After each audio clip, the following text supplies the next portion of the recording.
Hello friends, कैसे हैं आप सभी। मैं आज फिर हाजिर हूँ आपके सामने नया एक टॉपिक लेके जो मैं आज आपके साथ डिस्कस करना चाहती हूँ। वो जो टॉपिक है वो हीलिंग से रिलेटेड है। ठीक है कि जनरल सी एक बात होती है कि कैसे बिना किसी की हेल्प लिए हम खुद अपने आप को हील करें, है ना। ठीक है, समटाइम्स होता है हमारे पास इतना टाइम नहीं होता है कि हम किसी के पास जाएं, टाइम दें, हाफ एन आवर दें, 1 आवर दें एंड बहुत सारे कन्फ्यूजन्स तो माइंड में होते ही होते हैं और टाइम ना होने की वजह से हम कहीं ना कहीं फ्रस्ट्रेट भी होते हैं कि यार हम अपने आप के लिए टाइम नहीं दे रहे हैं। ठीक है, ना कहीं जा पा रहे हैं, ना किसी की हेल्प ले पा रहे हैं। बट हाँ, मैं आपसे ये बोलना चाहती हूँ कि आप अपनी हीलिंग खुद कर सकते हैं, अपने आप को हील कर सकते हैं।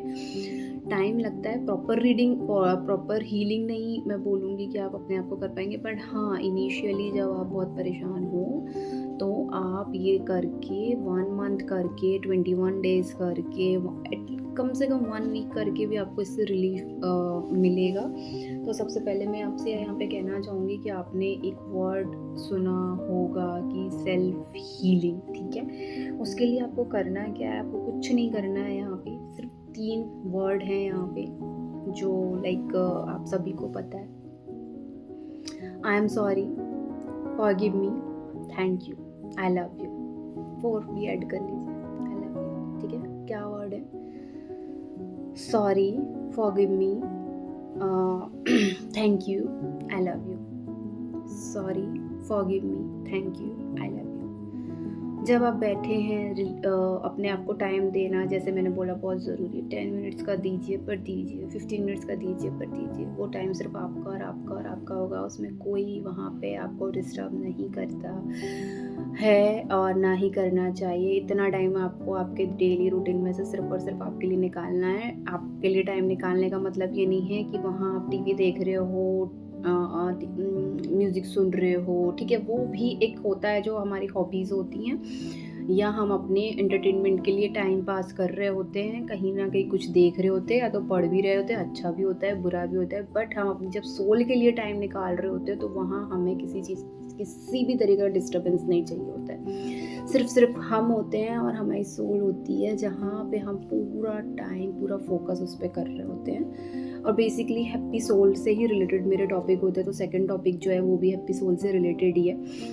तो मैं ये आपसे यहाँ पे कहना चाहूँगी कि इसके लिए आपको ये जो 4 वर्ड्स हैं, सॉरी, फॉरगिव मी, है ना, thank you, I love you, ये कंटिन्यूसली आप 108 टाइम रिपीट करेंगे, है ना। ठीक है, आप इसको फर्स्ट डे रिपीट करेंगे। हो सकता है आप रुकें, अटकें, बोल ना पाएँ, कंटिन्यूसली ना बोलें, थोड़ा रुक जाएं, फिर बोलें, फिर भूल जाएं मैंने क्या बोला था, है ना, मैंने ये वर्ड तो भूल गई, क्या ये वर्ड भूली तो नहीं। ऐसा होगा ज़रूर, पर आप फर्स्ट डे बोलेंगे, सेकंड डे बोलेंगे, थर्ड डे बोलेंगे, फोर्थ डे बोलेंगे। कंटिन्यूसली 1 वीक आप प्रॉमिस करिए अपने आप से कि मैं करूँगी इसको, और देखिएगा आप आपके अंदर से ही आपको जो है ना एक तरीके की खुशी महसूस होने स्टार्ट होगी। आप हैप्पी फील करेंगे। जहाँ जितने भी रिग्रेट्स हैं आपके, किसी के भी लिए हों, वो जब आप सॉरी बोल रहे होते हो, आप सोल को तो सॉरी बोल ही रहे होते हो। जहाँ आप कहीं ना कहीं वो परेशान है पर हम उस पर ध्यान नहीं दे पा रहे, तो उसको तो आप बोल ही रहे हो। ये पास्ट कर्मा से भी रिलेटेड है, जहाँ आप कुछ कर्म ऐसे आपने किए होते हैं जो पेंडिंग कर्मास होते हैं, आपको नहीं भी पता है। जाने अनजाने भी चीज़ें हमसे हो जाती हैं। हम जरूरी नहीं कि हमने जानबूझ के कुछ किया है, जाने अनजाने में भी हमसे अगर कोई चीज़ हुई है तो वहाँ हम उस चीज़ के लिए भी सॉरी बोल रहे हैं। ठीक है, फॉरगिव, उससे माफ़ी मांग रहे हैं। थैंक यू बोल रहे हैं उन लोगों को जिन्होंने हमारी हेल्प की है, जिन लोगों ने कहीं ना कहीं किसी ना किसी तरीके से हमारी मदद की है। बट हम कभी उनके लिए थैंकफुल नहीं हो पाते, हम उनको थैंक यू नहीं बोलते हैं। ठीक है, एंड आई लव यू मतलब कि जो दिल से जो भी हमारे मन में प्यार है, जिसके भी लिए प्यार है, कई बार हम नहीं बताते, नहीं एक्सप्रेस करते। ठीक है, हमको अपने आप से भी बहुत प्यार है। सबसे फर्स्ट तो हमें अपने आप से ही बहुत प्यार है। तो ये तीनों चीज़ें तो हम सबसे पहले हम अपने आप के लिए बोल रहे हैं, अपनी सोल के लिए बोल रहे हैं। ठीक है, फिर बाहर से जो चीज़ें हैं जिनके साथ हम कनेक्ट हुए, कभी ना कभी चीज़ें हुई, कभी ना कभी गलतियाँ हुई हैं, कभी ना कभी हमने एक्सप्रेस नहीं किया है, कभी अपनी फीलिंग्स एक्सप्रेस नहीं करी है, तो वो जैसे जैसे आप ये बोलते जाएंगे, चीज़ें डेली रूटीन में आप इसको लेके आएंगे, 108 टाइम जब आप ये बोलेंगे, बहुत पावरफुल पावरफुल वर्ड्स हैं ये 4 वर्ड्स, जो ऐसे होते हैं जो बड़ी से बड़ी लड़ाई को कहना चाहिए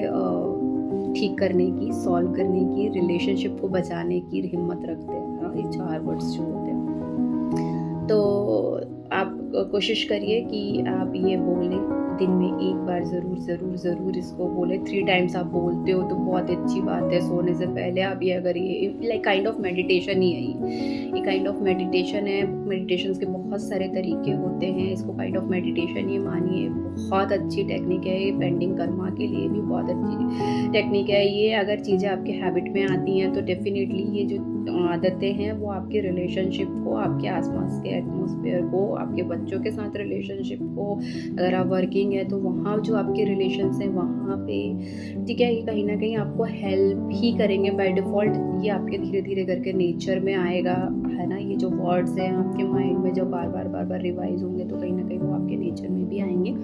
तो मैं चाहती हूँ कि किसी न किसी तरीके से हेल्प आपकी हो, और ये चीज़ मैंने अपने ऊपर भी अप्लाई की हुई है। काफ़ी चेंजेस मुझे देखने के लिए मिले हैं, और अगर आप ये करते तो बहुत ज़्यादा चेंजेस आपको भी देखने के लिए। देखिए, किसी भी चीज़ की जब शुरुआत होती है ना, उसकी रिज़ल्ट का जो एक्सपेक्टेशन है आप 1 डे से मत करिएगा। ऐसा नहीं होता कि आज शुरुआत करिए, आज से रिज़ल्ट। हाँ, थोड़ा-सा होगा, वो थोड़ा-सा जो होता है ना वो पता भी नहीं चलता, ठीक है? वो जो थोड़ी-सी चीज़ें होती हैं वो एकदम से पता भी नहीं चलती है, ठीक है? तो टाइम लेती है चीज़ें, धीरे-धीरे करके करते रहिए। आप उसको छोड़ देते हो, 1 वीक करके छोड़ देते हो, ठीक है, इट्स ओके। 15 दिन का गैप लीजिए, फिर अगेन ये करिए। मेडिटेशन है, कभी भी कर सकते हो, कभी भी छोड़ सकते हो। कंटिन्यू करते हो तो बहुत ही अच्छी बात है, आपके लिए फ़ायदेमंद है। कभी-कभी करते हो तो भी आपके लिए ठीक है। बट हाँ, करते रहते हो तो बहुत आपको फ़ायदा मिलेगा, ठीक है? तो प्लीज़ इसे फॉलो करिए, और मेरा जो मैं भी आपसे जो भी बातें करती हूँ, अगर आपको अच्छी लगती है तो प्लीज़ लाइक कीजिए, चैनल को सब्सक्राइब भी कीजिए। अभी तो नई शुरुआत है, और भी अच्छे वीडियोज़ में मैं आपके लिए लेके आऊँगी। तो थैंक यू सो मच। मैं आपसे कनेक्ट हुई हूँ तो कहीं न कहीं मुझे भी खुशी होती है। मैं अपने जो भी थॉट्स हैं आपके साथ शेयर कर पाती हूँ, मुझे बहुत अच्छा लगता है। और आगे नया कोई वीडियो जब भी मैं लेके आऊँगी तो होपफुली आपके बहुत काम आए, ऐसा कुछ आपके लिए मैं लेके आऊँ। Bye, thank you so much.